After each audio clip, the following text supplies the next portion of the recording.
வணக்கம். நல்லா இருக்கீங்களா? இது பட்ஜெட் பற்றிய உங்களின் ஒருவன். பட்ஜெட்டுக்கு முன்னாடி நீங்க போட்ட ட்வீட்டே நேஷனல் நியூஸ் ஆயிடுச்சே. ஒன்றுமில்ல, பட்ஜெட் லோகோவை வெளியிட்டிருந்தேன். மொழிக் கொள்கையில் நம்ம எந்த அளவுக்கு உறுதியாக இருக்கோம்னு காட்ட அதில் ரூன்னு வச்சுருந்தோம், அவ்வளவுதான். ஆனால் தமிழை பிடிக்காதவங்க அதை பெரிய நியூஸ் ஆக்கிட்டாங்க.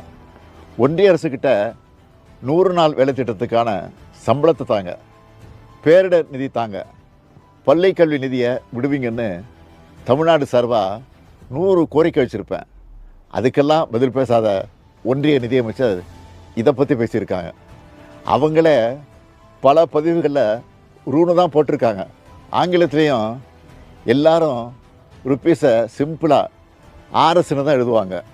அதெல்லாம் பிரச்சனையாக தெரியாதவங்களுக்கு இதுதான் பிரச்சனையாக தெரியுது போல். மொத்தத்தில் இந்திய அளவில் நம்ம பட்ஜெட்டும் இட்டு தமிழும் இட்டு. பட்ஜெட்டுக்கான ப்ரிப்பரேஷன்லாம் எப்படி பண்ணீங்க? முதலமைச்சருக்கான பொருளாதார ஆலோசனை குழுவில் நோபல் பரிசு பெற்ற எஸ்தர் டப்லோ, அறிஞர்கள் ரகுராம் ராஜன், ஜான் தீரேஸ், அரவிந்த் சுப்பிரமணியன், நாராயணன் போன்றவங்க நிறைய ஆலோசனைகளை வழங்கினாங்க. மறுபுறம் அடித்தட்டு மக்கள்கிட்டையும் அவங்களோட தேவைகள் என்னென்னு கேட்டு தெரிஞ்சுக்கிட்டோம். அது மட்டும் இல்லை, மற்ற மாநிலங்கள்லேயும் நாடுகள்லேயும் மக்கள்கிட்ட நல்ல ரீச்சான திட்டங்கள் என்னன்னு பார்த்து அதை நம்ம மாநிலத்துக்கு ஏற்ற மாதிரி கொண்டு வரணும்னு முடிவு பண்ணோம். இதுக்காக பல நாட்கள் தலைமைச் செயலகத்தில் மாலை 6 மணியிலிருந்து இரவு 10 மணி வரை அமைச்சர்கள் அதிகாரிகள் கூட உட்கார்ந்து பேசித்தான் இந்த பட்ஜெட்டை தயாரித்தோம். பொறுத்தவரை பட்ஜெட் எப்படி வந்திருக்கு?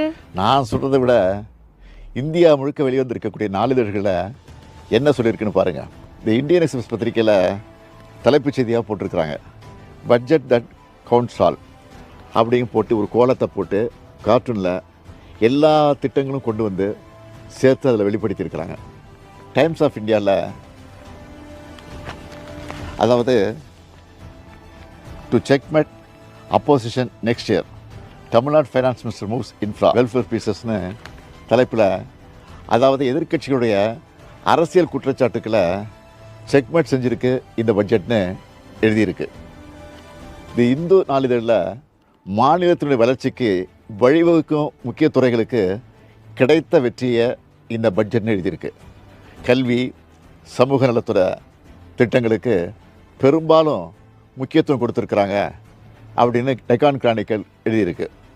மக்கள் நலத்திட்டத்துக்கும் உள்கட்டமைப்பு வசதிகளை மேம்படுத்தவும் முக்கியத்துவம் கொடுத்திருப்பதா